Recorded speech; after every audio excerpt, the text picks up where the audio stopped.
How to shut down a workplace bully. There's someone at your job right now making your life hell, and you're letting them do it. Every day you walk into that building and your stomach drops because you know they're going to say something. Undermine you in a meeting. Take credit for your work. Make some passive-aggressive comment that everyone laughs at while you stand there like an idiot. And you think you're stuck. You think because it's work, you have to take it. You think HR will handle it, or your boss will notice. Or maybe if you just work harder and prove yourself, they'll stop. Wrong. Workplace bullies don't stop because you're competent. They don't stop because you're nice. They stop when you make it cost them something. And I'm about to show you exactly how to do that. Let me guess you've tried the professional approach, right? You documented everything. You talked to HR. You tried to kill them with kindness. You focused on doing excellent work so your results would speak for themselves. And they're still doing it. In fact, it might be getting worse. You want to know why? Because you're playing by rules that don't exist. You think the workplace is a meritocracy where good work gets rewarded and bad behavior gets punished. It's not. The workplace is a social hierarchy, and bullies instinctively understand something you don't. Power isn't given, it's taken. And right now, they're taking yours every single day while you're waiting for someone to save you. No one's coming. You have to shut this down. And I'm going to show you the 3 psychological pressure points that make workplace bullies fold. First pressure point. Public humiliation disguised as innocent clarification. Here's what workplace bullies do. They make ambiguous statements that sound innocent but carry hidden insults. Oh, I'm surprised you chose that approach. Or, interesting choice. Or, well, someone has to do the grunt work, right? Followed by a laugh. And you stand there frozen because if you call it out, you look like the sensitive one. You look like you're overreacting. They get to say, "What? I was just joking, and now you're the problem employee with no sense of humor." This is calculated.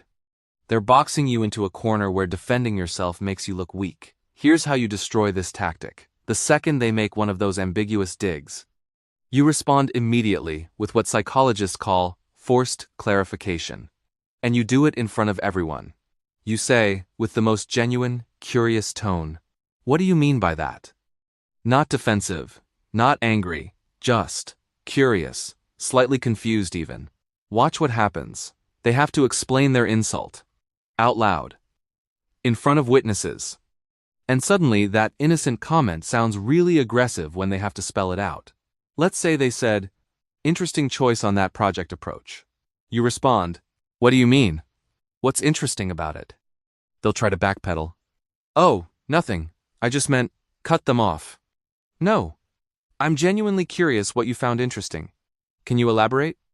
You're forcing them to either admit they were being insulting, makes them look bad, come up with a legitimate critique on the spot, which they can't, because they don't actually have one, stumble through a non-answer that makes them look incompetent. Every time they take a dig at you, you force clarification. What happens after you do this 2 or 3 times? Their brain learns, oh, insulting this person publicly is no longer low risk. They're going to make me explain myself, and I'm going to look like the asshole. Bullies are lazy. They want easy targets. The moment you become high maintenance, the moment their little digs start backfiring, they move on. But you need to combine this with the second pressure point, or they'll just switch tactics. Second pressure point. Never be alone with them. Ever. Here's what workplace bullies love. One-on-one situations where it's your word against theirs. They'll corner you by your desk, pull you aside after meetings, message you privately. And that's where they say the really toxic stuff, the stuff they'd never say in front of others. And when you report it, "That's not what I said." You're taking it out of context. I think they're being oversensitive. No witnesses. No proof. You look paranoid. This is their home turf. Stop fighting them there. From this moment forward, you implement what I call the strategic witness protocol. You are never alone with this person if you can avoid it. And when you can't avoid it, you create witnesses. Here's what this looks like. They try to pull you aside after a meeting. "Oh, actually, can we discuss this in the conference room? I want to make sure I capture all the details. Mind if Sarah joins so we have a second perspective?" They come to your desk to chat. You stand up and say, "Let's grab a conference room," or "Let me loop in teammate since this affects their work too." They message you privately with something aggressive. You screenshot it and respond in a group channel. Hey, just following up on your message, wanted to make sure the whole team is aligned on this.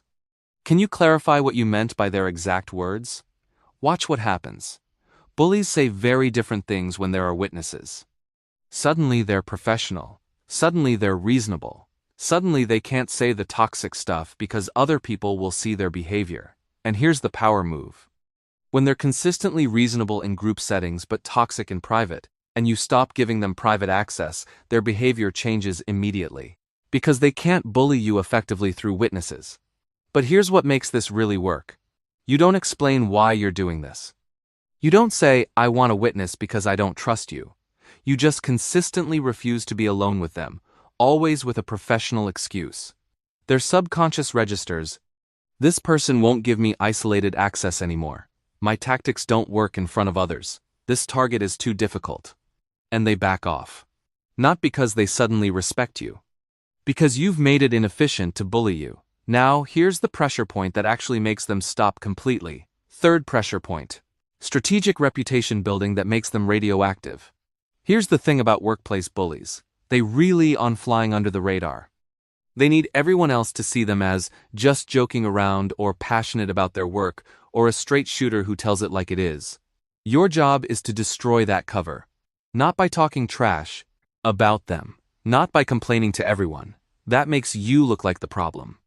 You destroy their reputation by making their behavior visible in ways they can't deny.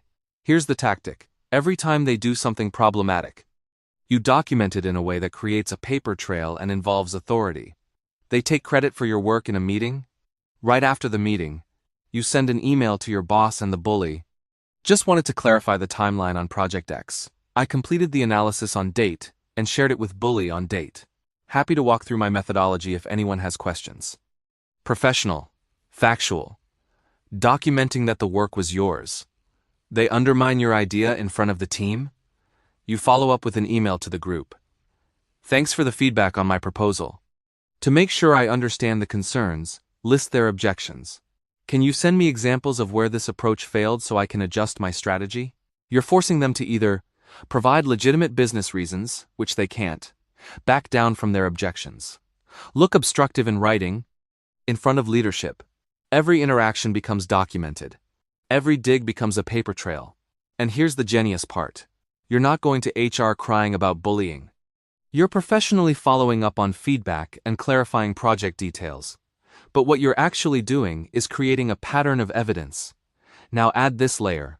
You strategically make your good work visible to people above your bully. You CC leadership on project updates. You present directly to higher-ups when possible. You build relationships with other departments. Why? Because when your bully tries to undermine you, and multiple people have seen your competence firsthand, their attacks don't land. In fact, they start to look bitter. They start to look like they're threatened by you.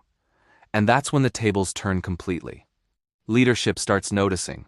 Why is bully so focused on undermining you? They seem obsessed with putting down someone who's clearly performing well.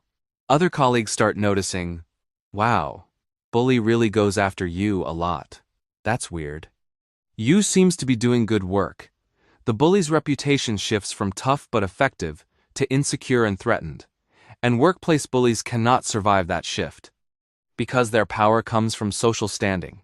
Once people see them as petty and insecure, they lose influence. They lose credibility. They lose the ability to make your life hell. This is reputation warfare. And you're going to win it by being strategic, not emotional. Now, here's what connects all three of these tactics. You're not playing their game anymore. You're changing the rules.